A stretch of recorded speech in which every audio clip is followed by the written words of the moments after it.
कि स्त्री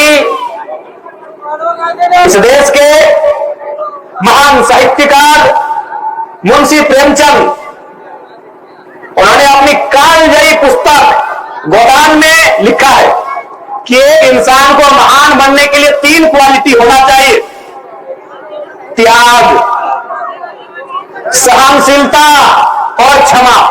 अगर एक इंसान में 3 क्वालिटी है, त्याग, सहनशीलता और क्षमा, तो इंसान महान है। लेकिन एक स्त्री जन्म से 3 क्वालिटियों के साथ आती है, वो जन्मजात महान है।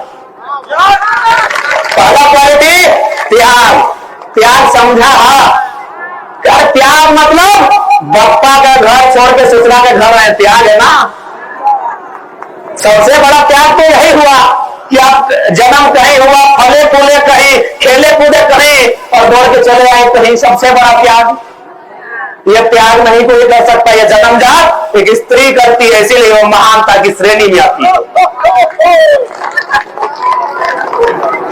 त्याग करते हैं ना। एक स्त्री विहीन होती है, विहीन बुझा? विहीन, अरे धान लगाने के पहले विहीन लगाते हैं। हम लोग धनबाद बुखारम विहीन बोलते हैं, आपा बोलते हैं, आप क्या बोलते हैं? विहीने बोलते हैं। तो एक स्त्री विहीन होती है, कैसे मालूम है? न विहीन लगता है एक जगह, लेकिन उसको उठा के फिर लगाना पड़ता है पूरे खेत में। वही होती है स्त्री, लगती है कहीं और, जन्मते कहीं और कहीं जाके संवारती है, सजाती है कहीं और।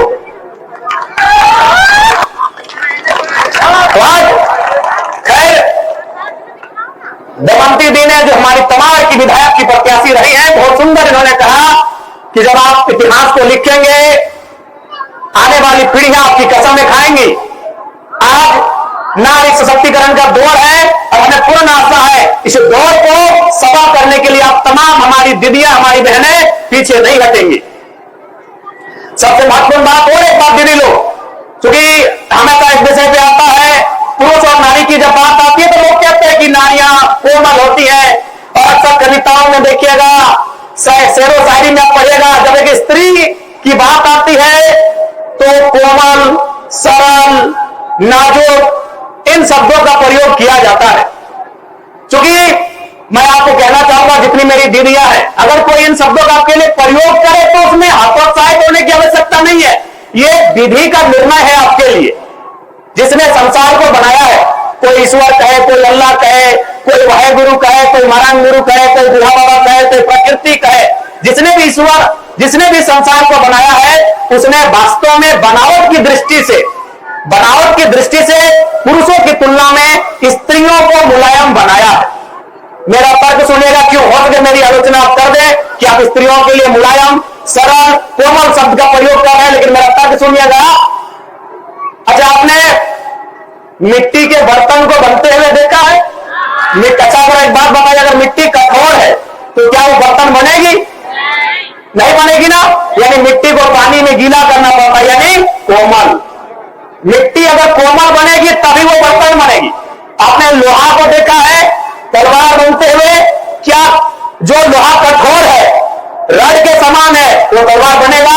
नहीं बनेगा। उस लोहे को अगर आग में गलाएंगे, तपाएंगे, यानी कोमल, उसके व्यवहार में परिवर्तन करके उसे कोमल बनाएंगे, उसे नाजुक बनाएंगे, तभी वो तलवार बनेगा।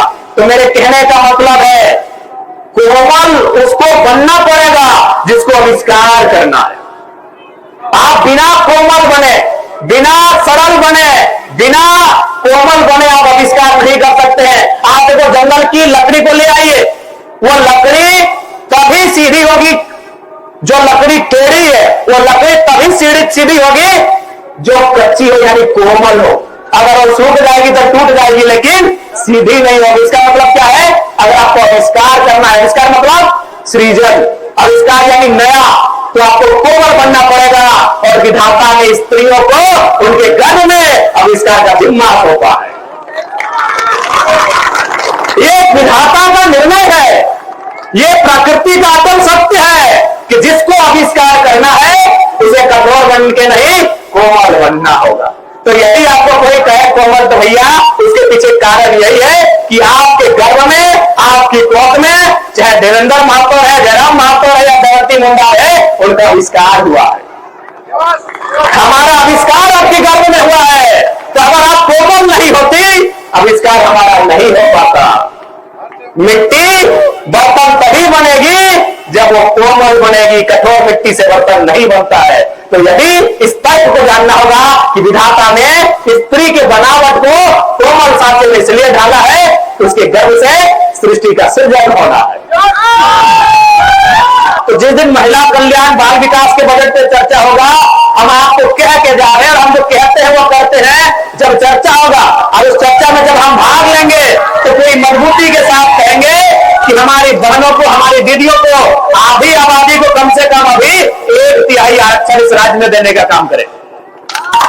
तमाम नौकरियों में, चाहे वीडियो बनने का बात हो, सीईओ बनने का बात हो, दरोगा बनने का बात हो, हवलदार बनने का बात हो, इंजीनियर बनने का बात हो, इस राज्य की तमाम नौकरियों में 100 में 33 महिलाओं को सुनिश्चित करना होगा, ये मांग रखेंगे।